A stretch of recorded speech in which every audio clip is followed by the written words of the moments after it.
Muchas gracias, hermano Adolfo. Han sido demasiado generosos con nosotros, con mi esposa y conmigo. Y solamente les pido algo. No nos mimen tanto porque nos dan deseos de quedarnos con ustedes. Ha sido una bendición, realmente, hermanos. Ha sido una bendición. Quiero saludar de una manera especial también a cada uno de los que está aquí hoy, que nos acompañan, que tal vez hoy vienen por primera vez físicamente, tal vez estuvieron conectados ayer, vienen de diferentes partes. Gracias por darse cita para adorar a Dios y realmente escuchar su palabra. También aquellos que se encuentran a través de Zoom, a través del internet. No los pude saludar a todos ayer. Sé que hay varios. Les agradezco que estén ahí desde temprano. Muchos están en lugares donde son las 6 de la mañana, 6:30 de la mañana, por la diferencia de horario. Ayer recibimos anoche un mensaje de una persona agradeciendo por el tema anoche desde Escocia. Así que gracias, hermanos. Gracias por acompañarnos una vez más. Yo quisiera, hermanos, antes de continuar y de abrir la palabra del Señor, poder encomendarnos una vez más en los tiernos brazos del Señor. ¿Les parece? ¿Pudiéramos ir de rodillas delante de la presencia de Dios? ¿Sí? Los que puedan. Padre Celestial, en esta hora te agradecemos la bendición de poder aceptar la invitación que nos has hecho en tu día santo, de venir en tu casa a adorarte. Gracias, Señor, por esta cita con el Eterno. Gracias, Padre, porque podemos sentir el calor, la alegría y el amor de los hermanos. Pero, Señor, en esta hora queremos sentir de manera especial tu presencia a través de la tercera persona de la deidad del Espíritu Santo.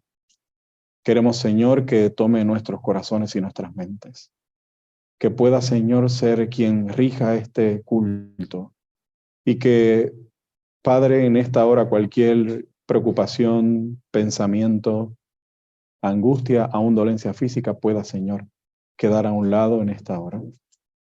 Y como siempre te pido, si hay alguna presencia, Señor, que no sea tuya en este lugar o con alguno de nuestros amigos que se conectan, que también tú la puedas echar fuera de donde estamos. Y que nada impida, oh Señor, la conexión íntima que el cielo quiere tener con nuestro corazón.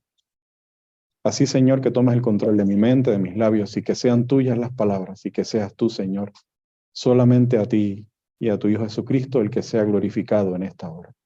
En el nombre de Jesús te rogamos todas las cosas. Amén. Amén.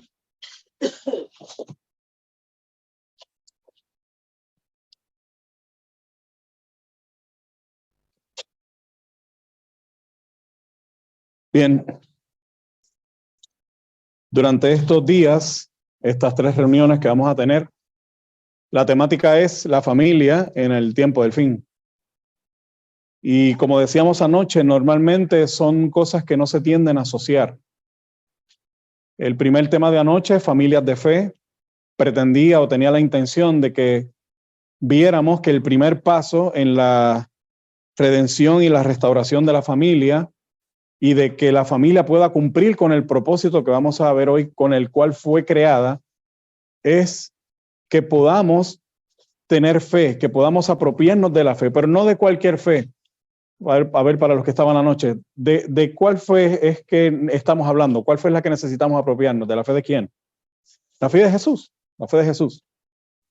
¿Por qué, hermanos? Porque si no es de esa manera, el Señor no puede volver a recrear su imagen y semejanza en nosotros, no puede hacer el trabajo que Él quiere hacer en el mismo seno y corazón de la familia. Y para eso es importante, hermanos, que entendiéramos o que miremos el concepto de la fe y que podamos realmente abrazarnos a la fe de Jesús. Y como es la fe de Jesús, no hay otra manera de poder alcanzarla o de poder apropiarnos de ella, sino a través de ¿quién? De Jesús. Tenemos que ir donde Él, ¿no? O mejor dicho, necesitamos abrir nuestro corazón y reconocer que Él es quien nos está buscando constantemente. Porque nosotros no tenemos la capacidad realmente de ir donde el Señor. Pero podemos, por medio de la fe, rendirnos a Él donde quiera que estemos y entonces el Señor puede alcanzarnos y puede hacer ese trabajo en nosotros. Hoy, la redención de la familia. Y vamos a ver, hermanos, que realmente el mundo está equivocado y puede ser que nosotros como hijos de Dios tengamos un concepto erróneo del porqué de la familia. Normalmente cuando hago esta presentación y pregunto por qué nos hemos casado, por qué hemos formado familias, las respuestas pueden ser distintas. No les voy a hacer la pregunta a ustedes hoy, pero les puedo compartir las que siempre, por lo general, son las que nos comparten. Bueno, yo me casé porque quería tener hijos. Es una razón noble, ¿sí o no? Sí, pero mucha gente en el mundo tiene hijos sin casarse. Otros dicen, bueno, yo me casé porque amo a mi pareja.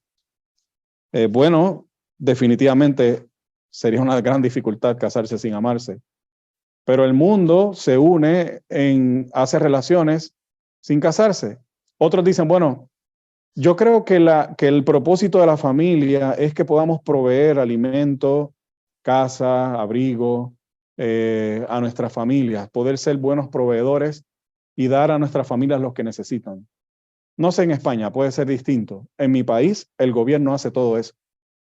Si la persona está en necesidad, les provee y está en un estatus legal, les provee comida, les da techo a través de programas y les da un estipendio. Sin embargo, el gobierno no es familia. La familia tiene un propósito superior a ese, hermanos. Y es mi propósito hoy que podamos ver, en primer lugar, cuál es el propósito de la familia y viendo cuál es el propósito de la familia, qué es lo que el Señor necesita hacer para que entonces ese propósito se pueda cumplir en el mismo corazón de una institución que el mismo Señor fundó. Y si nosotros vamos allí a Génesis, al comienzo, en el mismo principio, Génesis 1, 26 y 28 dice allí, y dijo Dios, hagamos al hombre, ¿a qué? A nuestra imagen, conforme a nuestra semejanza, y señoree sobre los peces del mar, sobre las aves de los cielos, sobre las bestias, sobre toda la tierra y sobre todo reptil que se arrastra sobre la tierra. Y creó Dios al hombre, ¿a qué, hermano? Vuelve a decir, a su imagen, a imagen de Dios lo creó, varón y hembra los creó. Y los bendijo Dios y les dijo, ¿qué cosa? Fructificad, multiplicaos y llenad la tierra, ¿y qué? Y sojuzgadla y señoread sobre los peces del mar, sobre todas las bestias que se mueven sobre la tierra.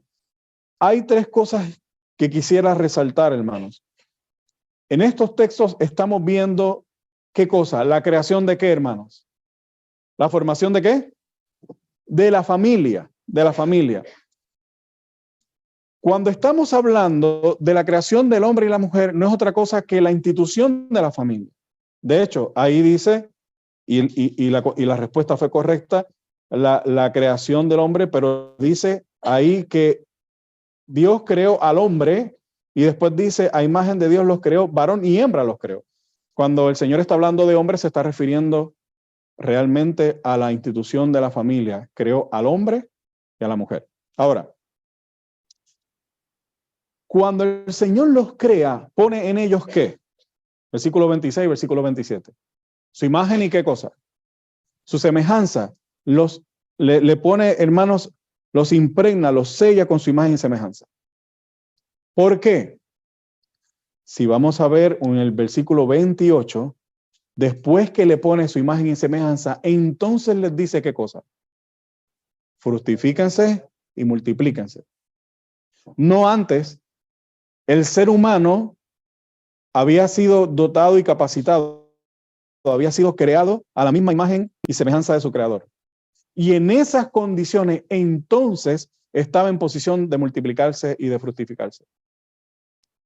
No sé si lo hemos analizado, pero muchos de nosotros realmente nos casamos y comenzamos a multiplicarnos sin la imagen y semejanza del Señor.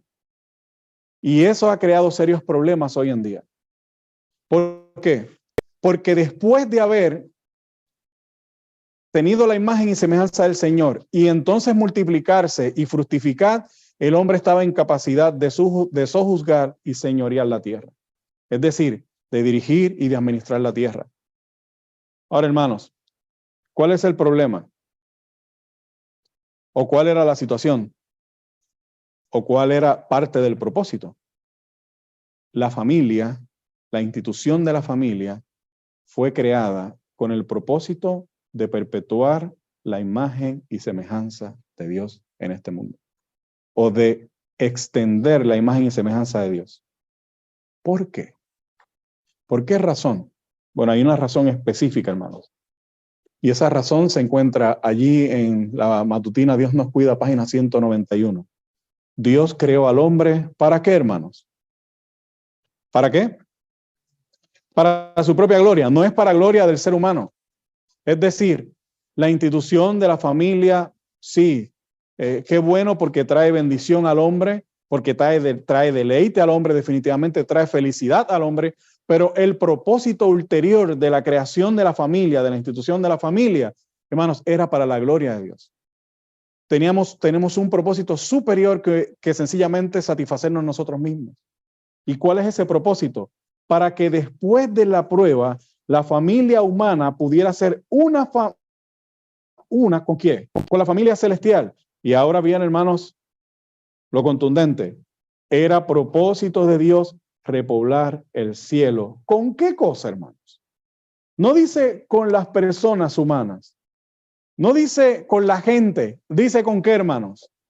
Con la familia humana si se mostraban obedientes a su palabra. ¿Por qué había que repoblar el cielo? ¿Por qué habría que repoblar el cielo?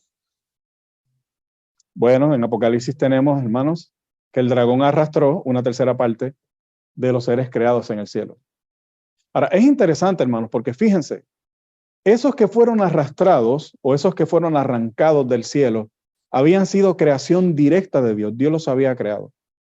Y ahora, hermanos, el Señor se propone ocupar esos lugares con su creación, pero después de haber creado a Adán y Eva, esos iban a ser nacidos de esa primera creación. Es interesante, hermanos, cómo Dios le ha dado un privilegio especial. De hecho, no tenemos registro, yo no he leído registro que Dios tuviera ese propósito con otros mundos.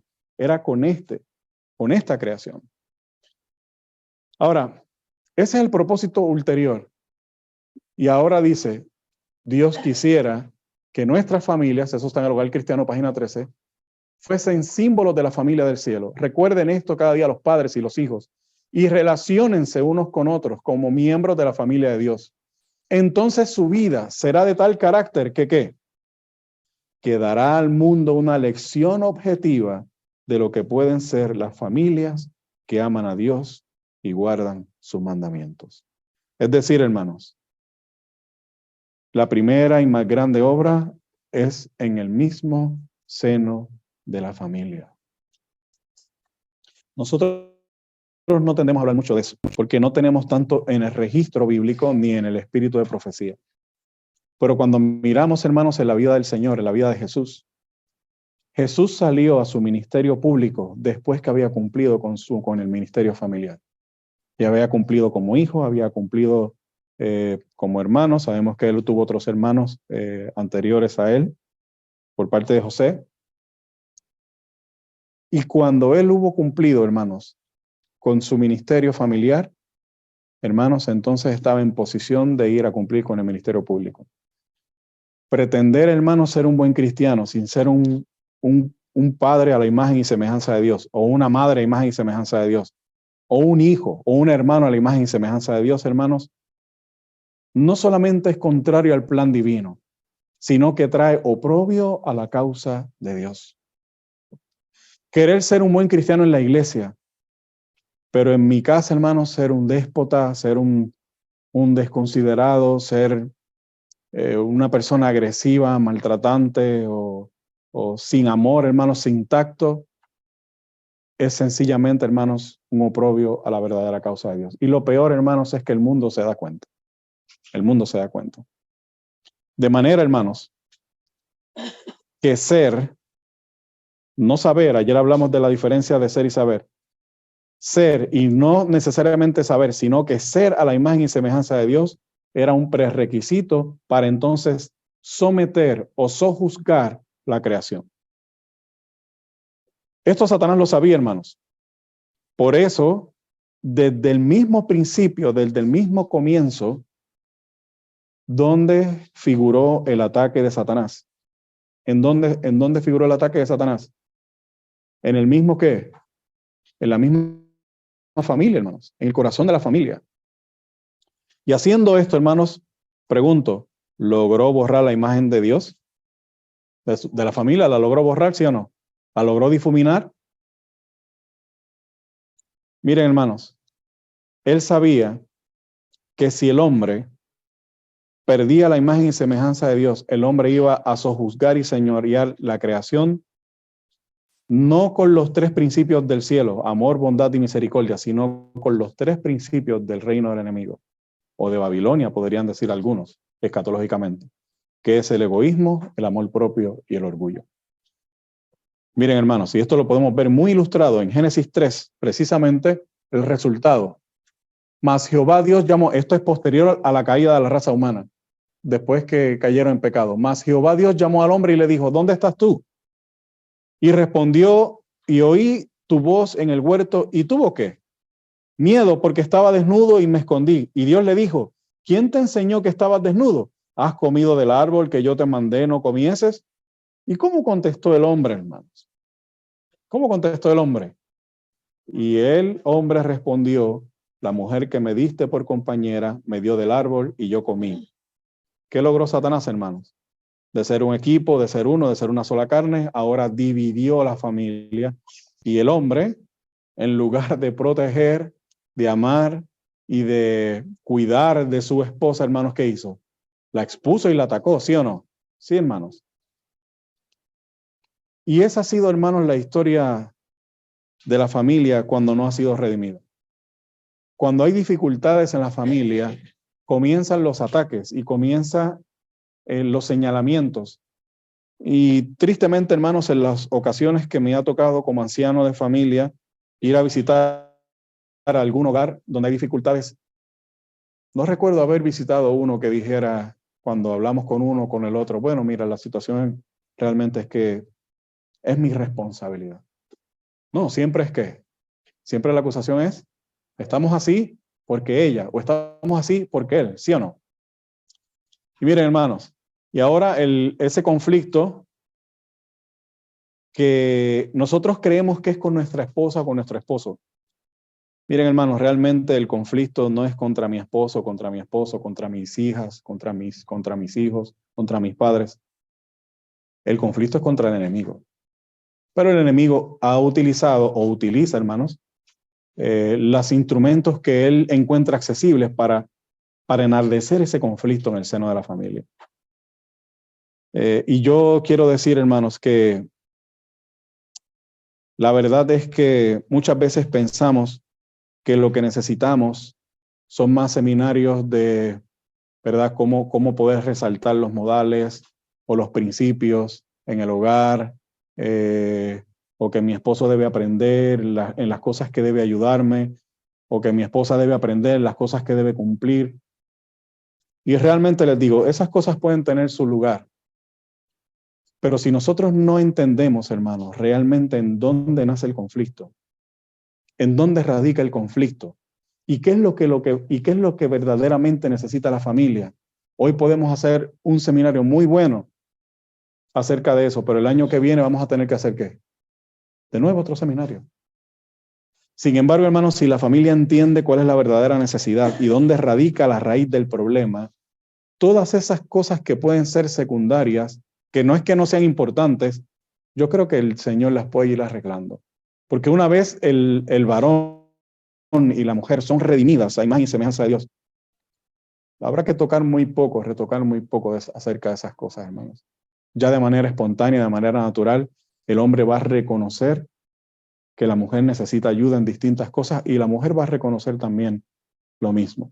Ahora, ¿lo quieren ver claro en la Biblia, hermanos? ¿Lo quieren ver claro en la Biblia? Segunda Timoteo 3, versículos 1 y 2 nos dice, también debes saber esto, que en los postreros días vendrán ¿qué? Pregunto, hermano, ¿estamos viviendo tiempos peligrosos, sí o no? Ayer cuando terminamos el culto, Luis y Josian tenían su auto en un lugar donde no lo podíamos ver. Y cuando yo lo veo caminar solo, le digo, Luis, tu auto está lejos. Me dice, sí, no, está aquí a la vuelta de la esquina. Y dice, no, pues les acompaño. Dice, no, aquí no tenemos problema, no te preocupes. Y bueno, él no me dijo que no y yo me despedí, pero cuando entró al auto le digo, Fernando, creo que debemos esperar a Luis. no está peligroso para él. Y me dice, no, aquí no tenemos ese problema. Pero en Puerto Rico es un problema, hermanos.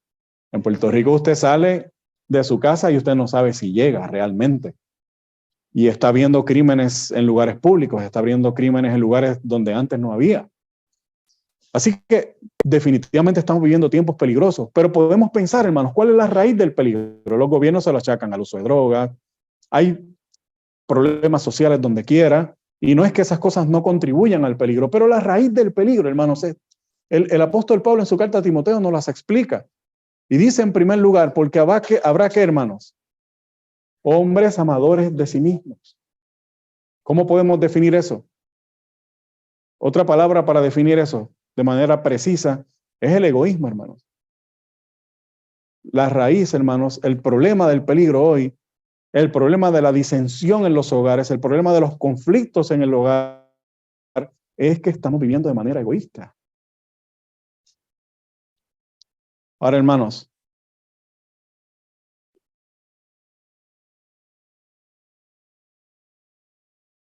por eso es importante, hermanos, cuando hablamos de principios, el primero de los mandamientos, bueno, de la carta que incluye los mandamientos es, no tendrás que dioses ajenos delante de mí. Porque el Señor sabía que si podemos, hermanos, superar este mandamiento, los demás pueden satisfacerse. Pero miren, hermanos, recuerdan, hermanos, en el momento en que cae la raza humana, o un poquito antes de caer, la serpiente o Satanás le dice a la mujer, en Génesis 3, 4 y 5, entonces la serpiente dijo a la mujer, ¿qué cosa? No que no moriréis, sino que sabe Dios que el día que comáis de él serán ¿qué? Abiertos vuestros ojos y seréis como Dios, sabiendo el bien y el mal. Y este fue, hermanos, un argumento poderoso de parte de Satanás. Todavía sigue extendiendo ese argumento a las familias, hermanos, aún a la familia de Dios. Porque en el momento en que nosotros creemos que podemos ser iguales a Dios, o sea, que puedo sustituir a Dios conmigo mismo y que yo puedo comenzar a decidir qué es lo bueno y qué es lo malo, entonces él ha logrado su propósito.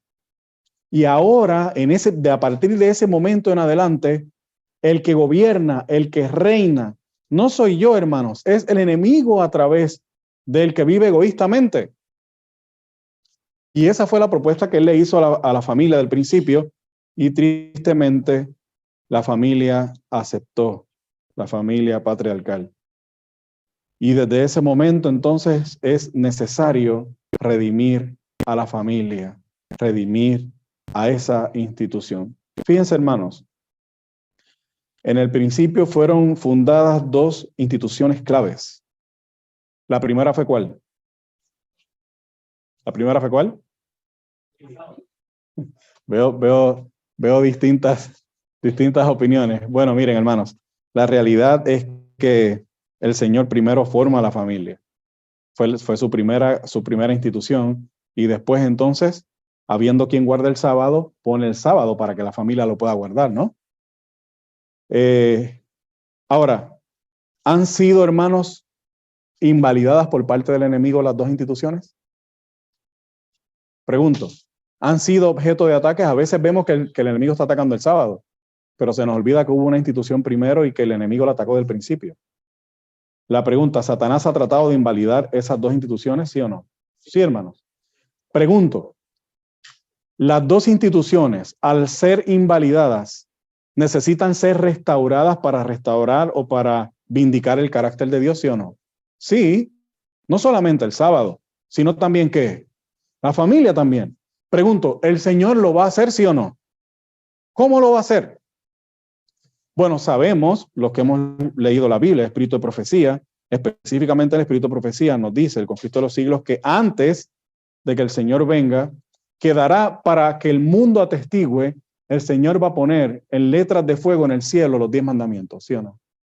Y sobre todo, el cuarto mandamiento va a resaltar sobre el resto de los demás para que todo el mundo pueda ver y pueda afirmar y pueda comprender que la ley del Señor está vigente y que es por toda la eternidad, porque es el trasunto de su carácter. Así que la ley y el sábado van a ser vindicados. Pero ¿cómo será en el caso de la familia? ¿Cómo es que eso se hará? Bueno, ahí tendríamos que ir a los últimos dos textos del Antiguo Testamento. Los últimos dos textos del Antiguo Testamento están dedicados a la familia, hermanos. En Malaquías 4, 5 y 6 dice, he aquí, yo os envío a Elías el profeta. Pregunto yo, ¿ya eso ocurrió? Antes que venga el día grande y terrible, el día de Jehová grande y terrible, ¿ya eso ocurrió? No. ¿Quién es Elías el profeta? Sabemos que había un Elías tisbita, ¿no? Fue el primero. Después hubo un segundo Elías que fue Juan el Bautista.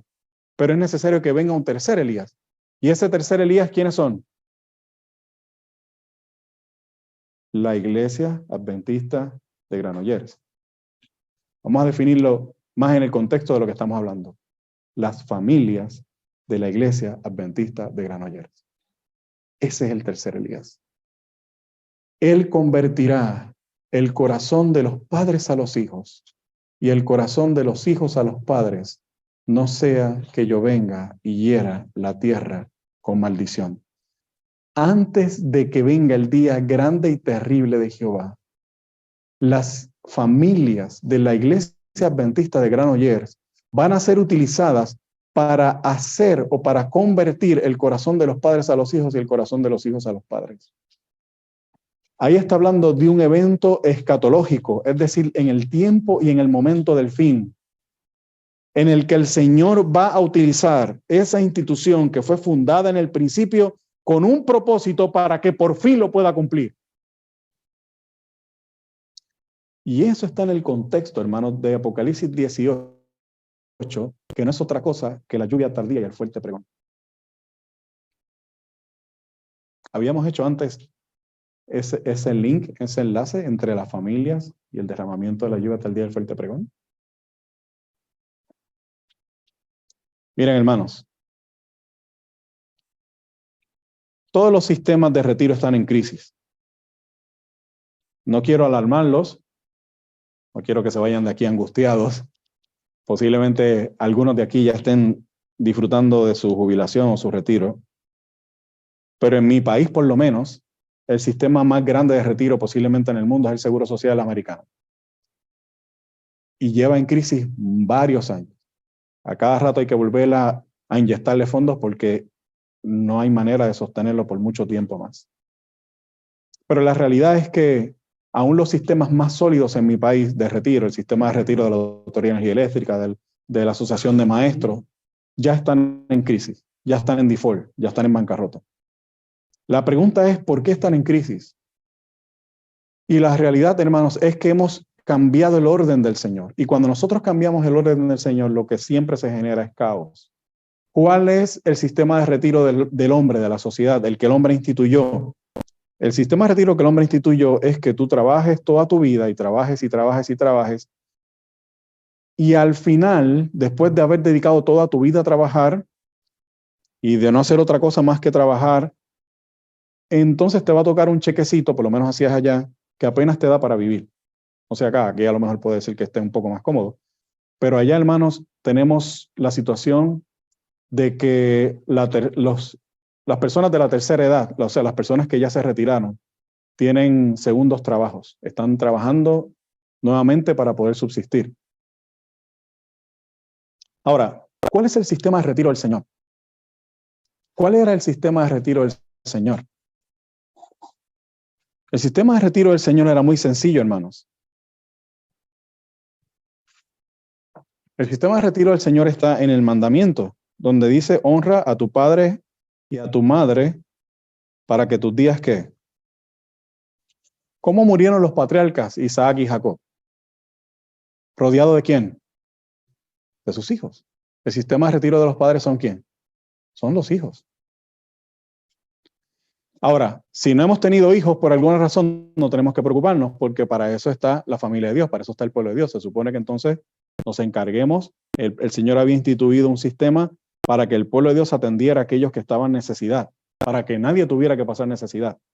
Pero lamentablemente eso no se está haciendo. Y estamos viendo a nuestras a nuestras familias o a las familias del pueblo de Dios pasando una crisis. Miren, hermanos, les voy a decir algo. Cuando yo estudiaba, a principio, cuando yo llegué a la escuela, les quiero decir que yo cuando llegué allí, estamos hablando hace muchos años atrás, el primer grado que yo tomé no era primer grado. Allá hay le llaman kindergarten o jardín de infantes. No sé si acá es igual. Bueno, ¿sí? Ok. Un tiempo después de yo estar en la escuela, se inventaron otro grado primero al jardín de infantes. Yo recuerdo que mis abuelos me decían que ellos fueron a la escuela a primer grado. No había jardín de infantes. Cuando yo fui, había jardín de infantes.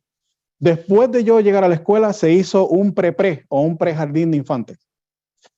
Ahora después se hizo un pre-pre-pre. Y ya los niños están yendo a la escuela con 3 años o con 4 años.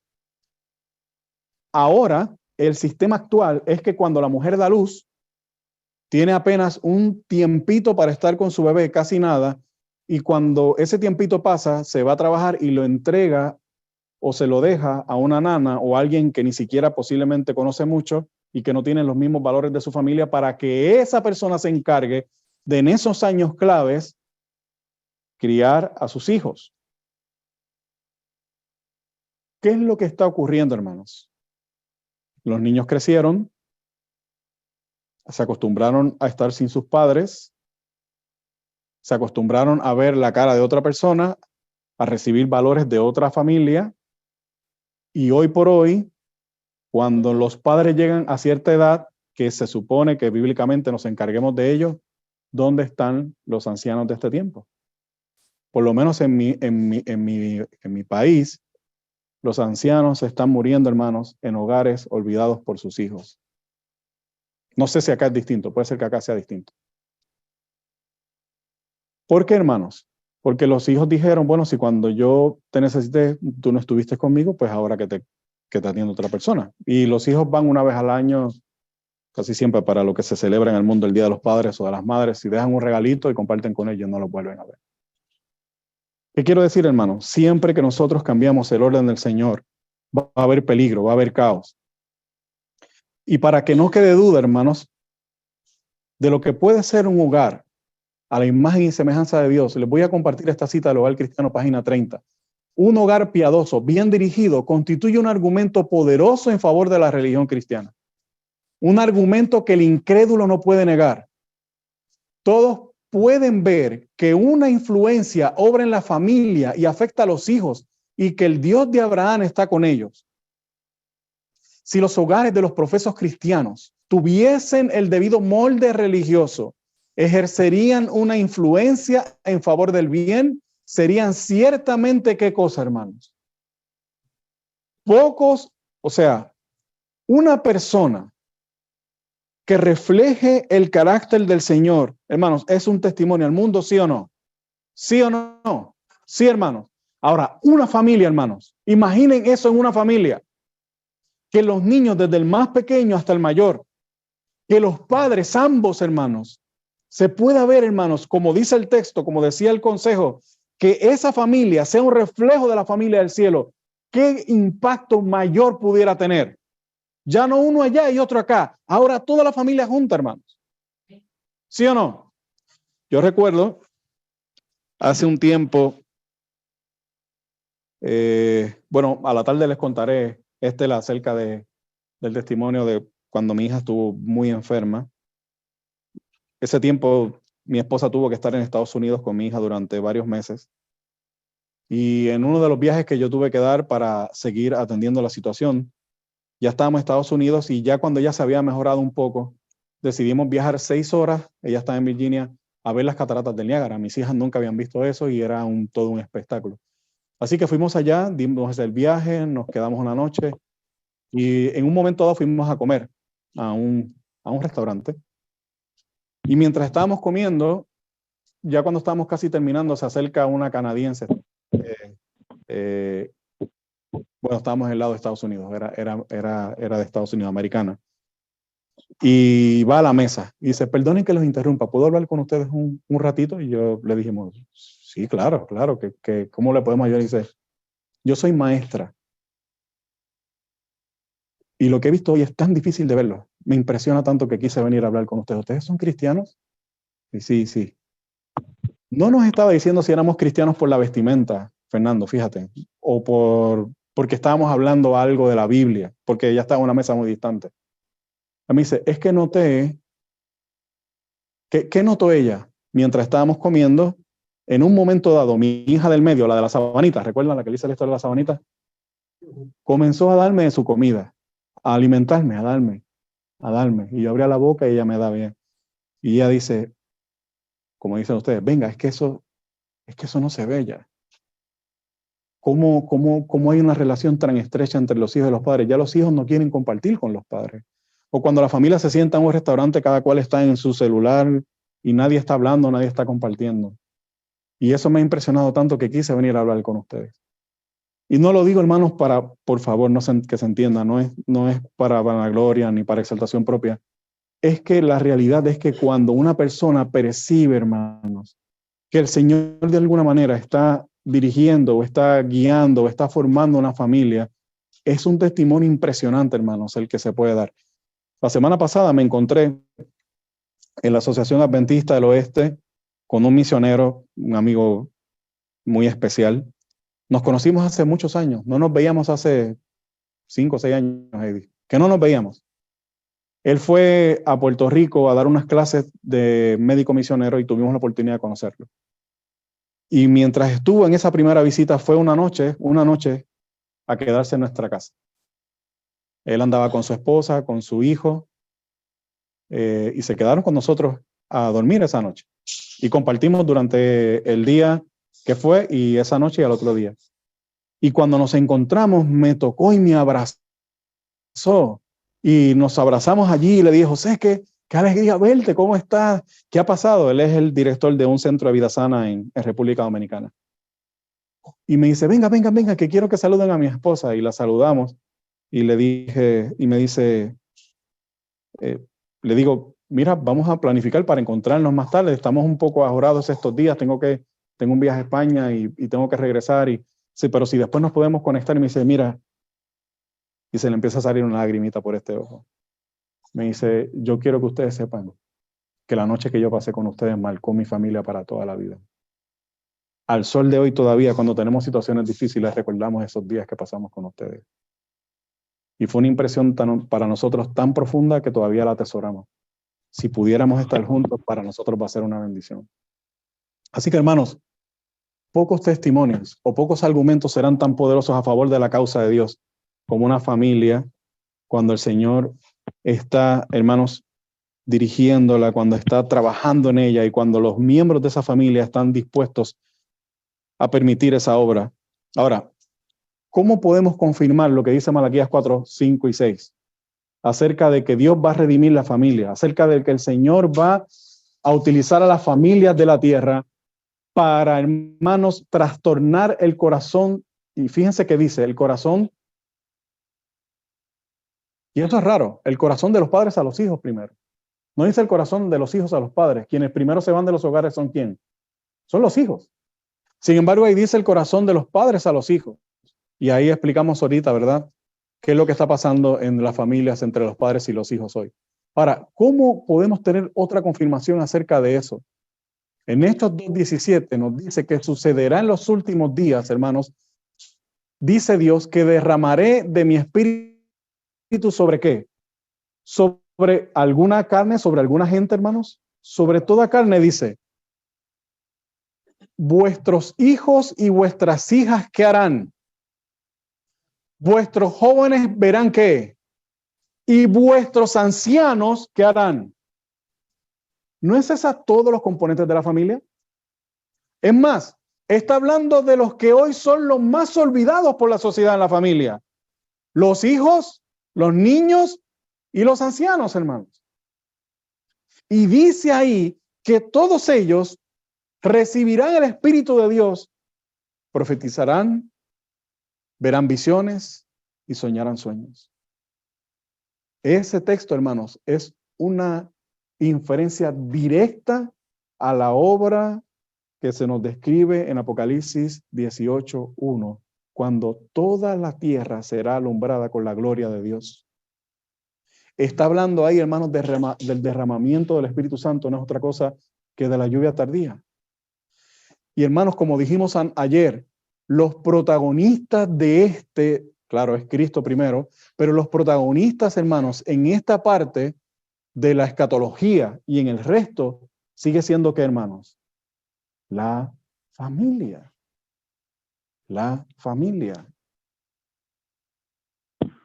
Y esos son familias, hermanos, que el Señor pudo trabajar en sus corazones y le permitieron. Y ahora su único propósito es vivir para Dios. ¿Cómo lo podemos saber? En Apocalipsis 12, 17 dice que entonces el dragón se llenó de ira contra la mujer y se fue a hacer guerra contra el resto de la descendencia de ella, los que guardan los mandamientos de Dios y tienen el testimonio de Jesucristo. Y si este remanente o este resto está guardando los mandamientos, es porque precisamente pudieron rendir su voluntad al Señor, pudieron no tener otro Dios, sino Él, sino el Padre, el Hijo y el Espíritu Santo, y sencillamente, hermanos, estar dispuestos a lo que tenga que venir, porque ellos no se aman a sí mismos lo suficientes como para cuidarse, como para estar angustiados o temerosos, sino sencillamente disponerse para que el Señor haga lo que tenga que hacer con ellos. Ahora, antes de eso, hermanos, es necesario que ocurra una obra en el mismo seno de la familia. Es más que necesario que ocurra una obra. Miren, hermanos, en Juan 15 hay toda una ilustración donde el Señor dice, yo soy la vid verdadera y mi Padre, dice ahí, es ¿qué? El labrador. Todo pámpano que en mí no lleva fruto lo quitará y todo aquel que lleva fruto lo limpiará para que lleve ¿qué? Quiere decir que para que lleve más fruto hay una obra, dice ahí, que es de limpieza, lo limpiará. Ya vosotros estáis limpios por la palabra que os he hablado. Permaneced en mí y yo en vosotros, como el pámpano no puede llevar fruto por sí mismo si no permanece en la vid, así tampoco vosotros si no permanecéis en mí. Yo soy la vid, vosotros los pámpanos. El que permaneciera en mí y yo en él, este lleva mucho fruto, porque separado de mí nada podéis hacer. Durante cerca de 20 años, hermanos, yo les contaba ayer, en nuestro caso tuvimos una compañía, una empresa, quiero asegurarme que se entiendan todas las palabras, una compañía, una empresa, que tuvo, podríamos decir desde el punto de vista humano, un éxito relativo. Hubo años, hermanos, en los que superábamos los $2 millones en venta.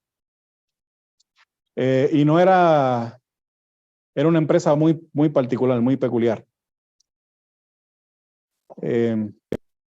La realidad es que, como les dije anoche, a los 30 años yo tenía todo lo que cualquier persona que le interesa tener ciertas cosas en esta vida pudiera tener.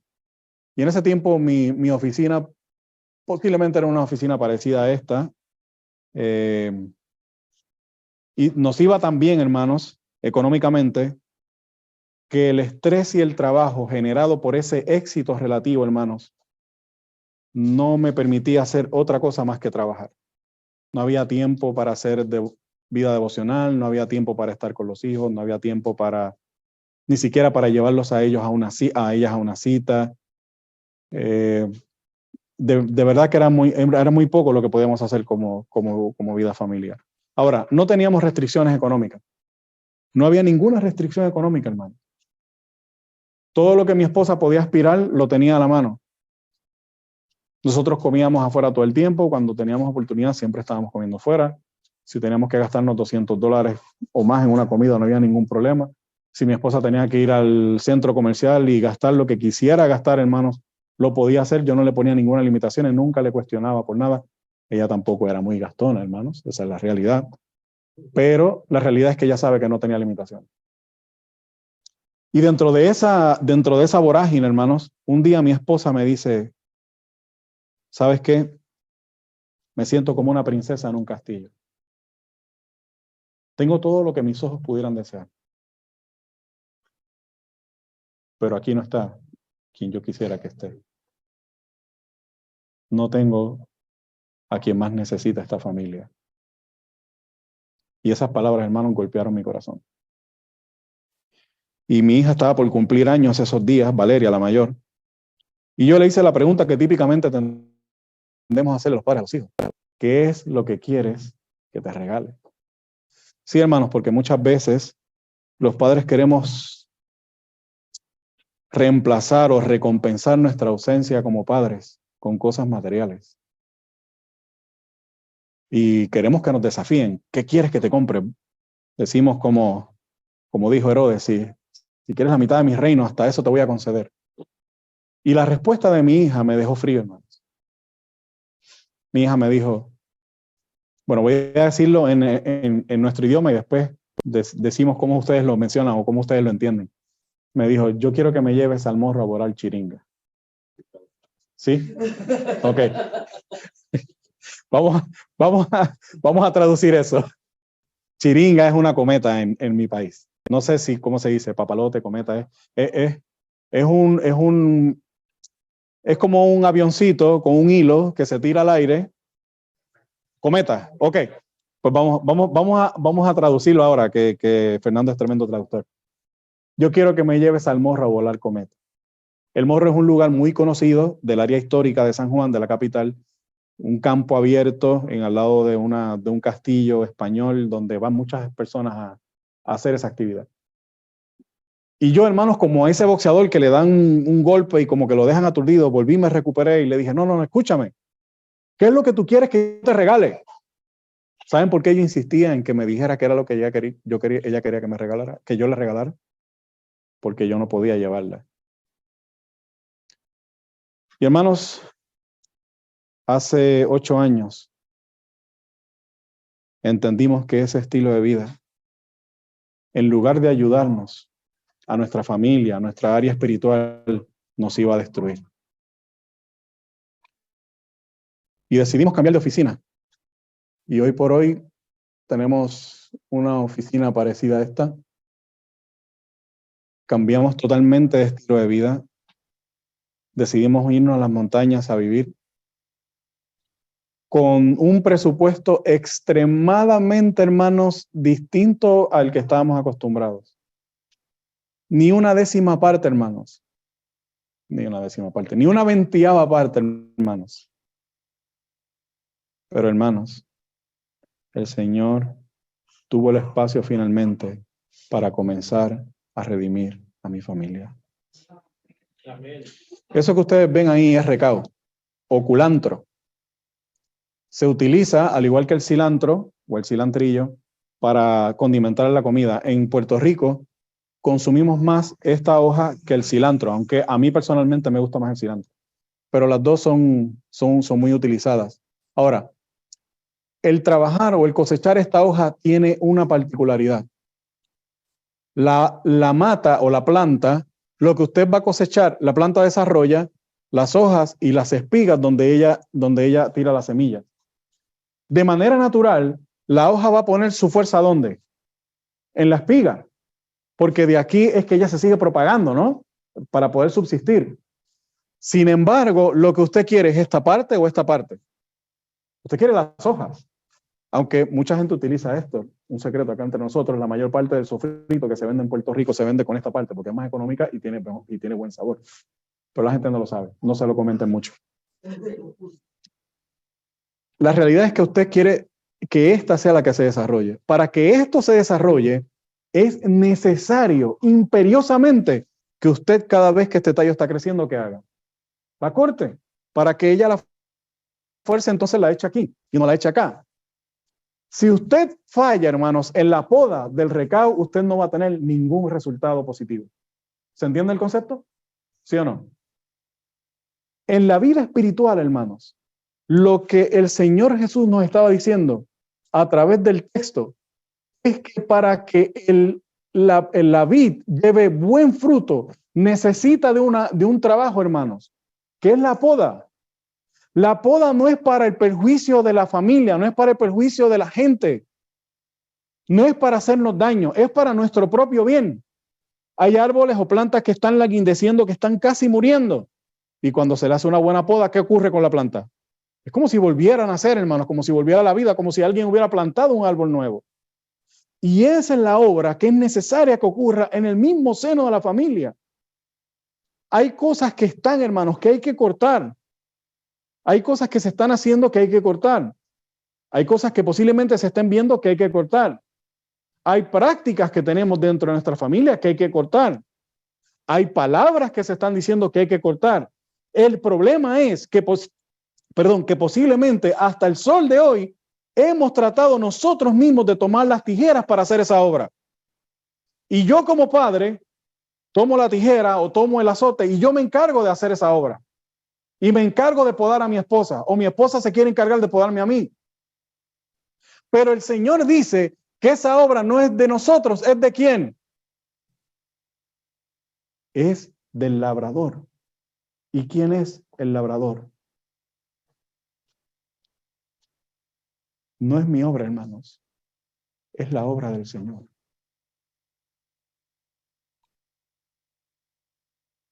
Así que, hermanos, fue necesario que nosotros le permitiéramos al Señor esa obra. ¿Por qué, hermanos? ¿Saben por qué? Porque trabajar con tijeras es peligroso, bastante peligroso. Y yo mismo he cortado donde no tengo que cortar cuando voy a recortarle el recado, cuando voy a podarlo. Pero el Señor, hermanos, tiene una precisión quirúrgica y sabe dónde hay que cortar, sabe qué es lo que hay que hacer y sabe cómo es que se va a hacer.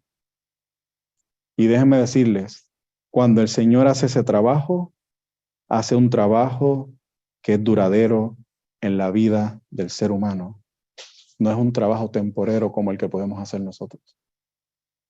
Yo pregunto, Luis, por favor, dime a qué hora debo terminar, porque yo sigo y no quiero pasarme.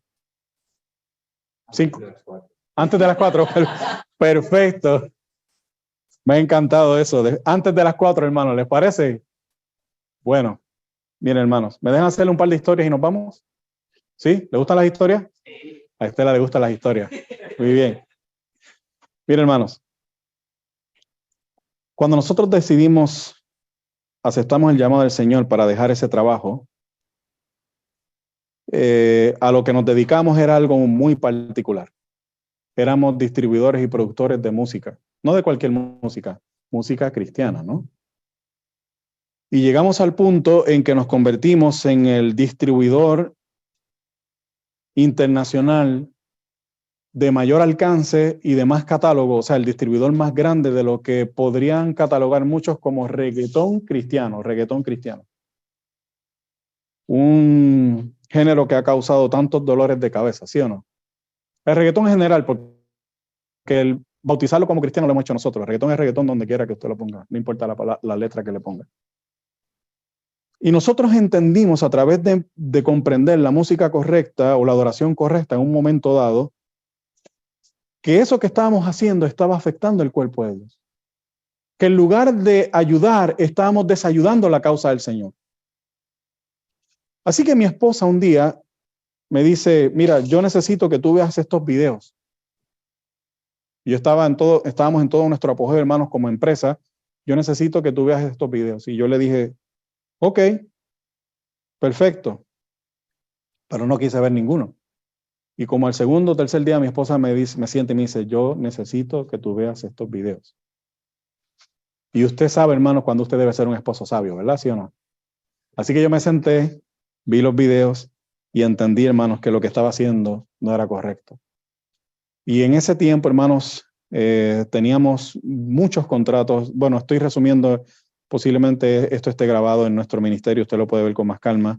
Yo creo que se llama del reggaetón cristiano a la cruz. Teníamos contratos pendientes, teníamos artistas que estábamos ya por sacar discos nuevos, etcétera, etcétera. Y se formó un pequeño caos entre las personas que distribuíamos y los artistas comenzaron a decirnos, ¿pero qué están haciendo? ¿Por qué esto? ¿Qué quieres que hagamos? Nosotros no queremos trabajar con más nadie. Yo pensaba, hermanos, que estaba dando un buen testimonio. Yo estaba orgulloso de ser el número 1 siendo adventista del séptimo día porque nosotros no abríamos los sábados. Éramos buenos adventistas y le estábamos dando un ejemplo al mundo de lo que es ser un buen adventista. Ni un solo CD o un solo cassette se vendía el sábado. Sin embargo, éramos la empresa número 1 en el mundo. Y ellos nos decían, no, esto no queremos trabajar con nadie, queremos seguir trabajando contigo. Dinos, ¿qué quieres que hagamos, por favor? Y yo le dije, mira, no tenemos vuelta atrás. El Señor nos está diciendo lo que es correcto y no tenemos manera de volver atrás. Así que empezamos, hermanos, a tomar decisiones y yo le dije al Señor, Señor, yo entiendo que este llamado es tuyo. Lo único que yo te pido es que podamos irnos de aquí así como hemos comenzado. O sea, nosotros nos conocíamos como compañía por ser una compañía que le pagábamos a todo el mundo. No éramos embrollones. Embrollones, ¿esa palabra está bien acá? No éramos como un embrollón en Puerto Rico, alguien que le debe a todo el mundo, vamos. A cada santo una vela, dicen, ¿no? ¿Cómo es? Moroso. Bueno, moroso es como que tarda en pagar, sí, también. Pero un embrollón es alguien que hace negocios sabiendo que no puede pagar y le debe a todo el mundo. Así que nosotros pagamos bien y a los artistas eso les gustaba. Obviamente, a nadie le va a molestar. Y yo recuerdo que dentro de todas las cosas, yo le dije al Señor, mira, si para esta fecha, si para tal fecha no hemos logrado vender el negocio porque queríamos salir del negocio, lo vamos a cerrar. Y yo le dije, Señor, acuérdate, yo quiero irme sin deberle nada a nadie. Pero no había quien comprar el negocio, porque el negocio valía mucho dinero y ya en ese tiempo la cosa económicamente estaba mal, así que nadie tenía dinero. Todo el mundo lo quería comprar, pero lo querían comprar a plazo. Así yo compro a Disneylandia si me lo dan también, ¿no? Pero yo no lo quería vender así, yo quería vender el negocio y no tener que ver más nada con el negocio. Y que no hubiera posibilidad de que eso volviera atrás. Así que finalmente cuando llegó el día antes de cerrar el negocio, porque yo le había dicho al Señor, Señor, si para tal fecha no se vende, lo cierro. Era un viernes. Ese jueves a las 10:30 de la noche me llama una persona, Héctor, tengo el dinero para el negocio. Y en realidad yo lo estaba regalando, hermanos, porque no había dinero de pagar la plusvalía del negocio. Así que vendimos el negocio, ya no teníamos más ingresos, comenzamos en realidad ese dinero era para casi pagar las deudas o lo que le debíamos a los distintos suplidores. Y yo recibo la llamada del esposo de una cantante internacional, posiblemente ustedes la conocen, en el mundo cristiano evangélico, porque la realidad es que la mayor parte de la música que yo vendía era evangélica. Y él me dice, Titito, yo quisiera hablar contigo. Sí, dime, por favor. Me dice, yo quiero que vayas al archivo, a mi archivo. Sí, lo estoy viendo. Me dice, y le digo, te debo mucho dinero. Y me dice, ponlo en cero, no me debes nada. No me debes absolutamente $1. Porque yo sé que tú quieres ser fiel a Dios. Estamos hablando de un evangélico, hermanos. Yo sé que tú quieres ser fiel a Dios. Y sabes que Dios te va a bendecir. No me debes un centavo. Y eso, hermanos, se fue repitiendo con otros y con otros. Y finalmente, hermanos, a final de cuentas, gracias a Dios, pudimos salir del negocio sin deberle un centavo a nadie, hermanos. Sin deberle un centavo a nadie. Lo curioso, hermanos, es que de alguna manera eso no se entendió entre muchos de los hijos de Dios. Y aunque nosotros recibimos todo el apoyo de los que no eran adventistas, aún dentro del pueblo de Dios hubo mucha persona que no entendió y que posiblemente nos tildaron de extremistas o de exagerados o de quién sabe qué. Y eventualmente, hermanos, nosotros compramos esta finca, nos fuimos a vivir al campo y vino la crisis, hermanos. Vino el huracán María. Yo no sé si acá se escuchó acerca de ese huracán. Barrió con la isla, hermanos. Literalmente era como usted barrer un país entero. Estructuras que usted no se explica cómo, hermanos, estaban destrozadas. Y en aquel lugar, hermanos, con agua propia, con luz propia, por la gracia de Dios. No fue así desde un principio. Cuando nos mudamos no teníamos luz y no tuvimos calentador hasta 5 o 6 años después, 7 años después. Así que usted tenía que bañarse con agua fría en este tiempo. En las marías, en las montañas, es un poco complicado. Pero allí, hermanos, comenzamos a ayudar a las personas. Les dábamos agua, iban a buscar agua, les dábamos hielo. Y hoy por hoy muchas de esas personas que en aquel tiempo nos tildaron de extremistas o de raros, algunos de ellos hoy nos han dicho, disculpen, perdónennos. Entendemos ahora que Dios los estaba dirigiendo. Inclusive nos han ido a visitar. ¿Por qué les digo esto, hermanos? Porque como les decía ayer, cuando usted comience el camino de la fe como familia, para muchos, aunque lleven mucho dentro de la iglesia, va a ser una locura. Va a ser una locura. Pero nadie, hermanos, va a cosechar las bendiciones de caminar en fe, sino el que recibe el llamado de caminar en fe, hasta que comience a caminar en fe. Ahora, para mí, hermanos, es un milagro que nosotros estemos aquí. No hay manera de explicar la razón por la que nosotros estamos aquí hoy. Miren, hermanos, algunos de ustedes han visto ya nuestra programación. Nosotros tenemos un ministerio dedicado a hogar y familia y a levantar la verdad presente, ¿no? La verdad presente que no es otra sino la verdadera justificación por la fe. Y hemos tenido la oportunidad con Luis y con Fernando y otros más de planificar congresos. Y yo le decía al Señor en mi corazón, yo le decía, Señor, ¿será que hay algo más que podemos hacer? ¿Será que hay algo más aparte de los congresos que podemos hacer? Yo no soy un teólogo como el pastor Manuel Ospino, que tiene una profundidad teológica que el Señor le ha dado increíble. No tengo la trayectoria y el conocimiento que tiene Luis y que tiene Fernando con este mensaje. Señor, ¿será que hay algo? Hay una pregunta, Adolfo, que se hizo en uno de los folletos de escuela sabática de hace varios años. No recuerdo el año. Disculpen que no recuerde. La pregunta era la siguiente. ¿Qué de lo que hiciste hoy será recordado por la eternidad? Una pregunta interesante. A mí me impactó esa pregunta, comenzando a reflexionar sobre esa pregunta. Y no es una pregunta de egoísta, no es que tú busques protagonismo, sino puede ser una palabra sencilla, algo de aliento, algo que pueda tocar el corazón de alguien y que en la eternidad será recordado. Y yo le decía, Señor, ¿qué podemos hacer? Y de momento nos vino a la mente hacer un documental acerca del tema de la justificación por la fe. Pero habían dos problemas. No tenía los equipos ni tenía el dinero. Hermanos, y durante ese tiempo, casi inmediatamente a la idea, me llama una persona y me dice, Héctor, queremos ayudarte en tu ministerio. ¿Qué tú necesitas? Hermano, nosotros nunca hemos pedido nada por internet, nunca. Y yo le dije, mira, tengo esta situación, ahora que tú me lo preguntas, te lo menciono. Y me dice, no te preocupes, yo te voy a comprar los equipos. Yo le dije, ¿estás seguro? Y me dijo, sí, yo voy a comprar los equipos. Hermano, estamos hablando más o menos unos $10,000. Y yo dije, Señor, gracias porque tenemos los equipos, pero no tenemos el dinero para viajar. No tenemos el recurso para viajar. Y tenemos que hacer algunos viajes para poder entrevistar a las personas. Y el Señor, hermanos, en un solo día cumplió las condiciones que yo necesitaba para poder salir. Necesitábamos que los pasajes estuvieran accesibles, pero también necesitamos los recursos. Me llegó el aviso de la aplicación que yo usaba para buscar pasajes, que ese día era cuando más económicos iban a estar los pasajes para venir a España.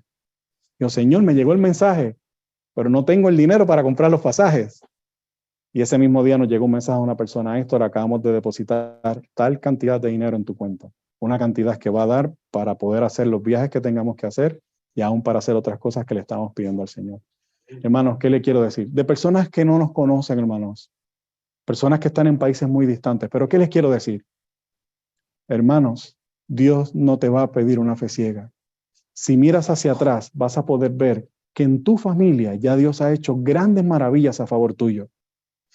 Y cada movimiento que el Señor hace en tu favor fortalece y te prepara para el próximo movimiento. ¿Sí o no? Yo pregunto, hermanos, ¿hay alguien que quisiera que esa fuera su experiencia en su familia hoy? Amén. Quisiéramos ponernos de pie para concluir. Amén.